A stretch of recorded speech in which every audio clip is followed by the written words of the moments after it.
ಇನ್ನು ಆರ್ಥಿಕ ಪರಿಸ್ಥಿತಿ ಸುಧಾರಣೆಯಾದರೆ ಪುರುಷರಿಗೂ ಫ್ರೀ ಬಸ್ ಕೊಡ್ತೀವಿ.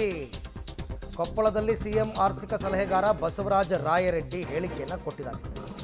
ನಾವ್ಯಾರೂ ಗ್ಯಾರಂಟಿಗೆ ವಿರೋಧ ಇಲ್ಲ ಅಂತ ರಾಯರೆಡ್ಡಿ ಅವರು ಸ್ಪಷ್ಟನೆ ಕೊಟ್ಟಿದ್ದಾರೆ. ರಸ್ತೆ ಅಭಿವೃದ್ಧಿ ಬೇಕಾ, ಅಕ್ಕಿ ಬೇಕಾ ಅಂತ ಕೇಳಿದ್ರು ರಾಯರೆಡ್ಡಿ. ಬರ್ಕೊಡಿ ನಿಮ್ಮ ಊರವರೆಲ್ಲ, ನಮಗೆ ಗ್ಯಾರಂಟಿ ಯೋಜನೆಗಳು ಬೇಡ ಅಂತ ರೋಡ್ ಮಾಡಿಸ್ಕೊಡ್ತೀವಿ ಅಂತ. ಈಗ ಅದನ್ನು ಪ್ಯಾಚ್ ಅಪ್ ಮಾಡೋ ಕೆಲಸಗಳನ್ನ ಮಾಡ್ತಿದ್ದಾರೆ.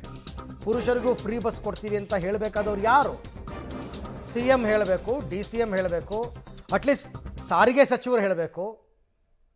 ರಾಯರೆಡ್ಡಿ ಅವರು ಯಾರು? ಪ್ಯಾಚ್ ಅಪ್ ಮಾಡೋ ಕೆಲಸವನ್ನು ಮಾಡ್ತಾ ಇದ್ದಾರೆ ಅಷ್ಟೇ.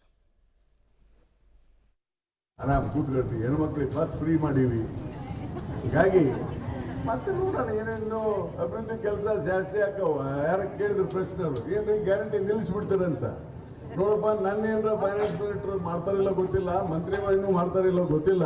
ನಮ್ಮ ಸಿದ್ದರಾಮಯ್ಯವರು ಸಾಕು, ಈಗ ಅವ್ರು ನನಗೆ ಮಾಡಿಬಿಟ್ಟಿದ್ದಾರೆ. ನಾನು ಮಾಡಿದ್ರೆ ನಾನು ಇನ್ನೂ ಜಾಸ್ತಿ ಮಾಡ್ತೀನಿ ಗ್ಯಾರಂಟಿ ಸ್ಕೀಮ್ ಅಂತ ಹೇಳ್ತೀನಿ. ನಮ್ಮ ಆರ್ಥಿಕ ಪರಿಸ್ಥಿತಿ ಇನ್ನೂ ಸುಧಾರಣೆ ಮಾಡಿದರೆ ಸ್ವಲ್ಪ ಗಂಡು ಮಕ್ಕಳಿಗೂ ಬಸ್ ಫ್ರೀ ಮಾಡಿಬಿಡ. ಆರ್ಥಿಕ ಪರಿಸ್ಥಿತಿ ಸುಧಾರಣೆ ಆದರೆ ಮತ್ತೆ ನೀವು ಅರ್ಧ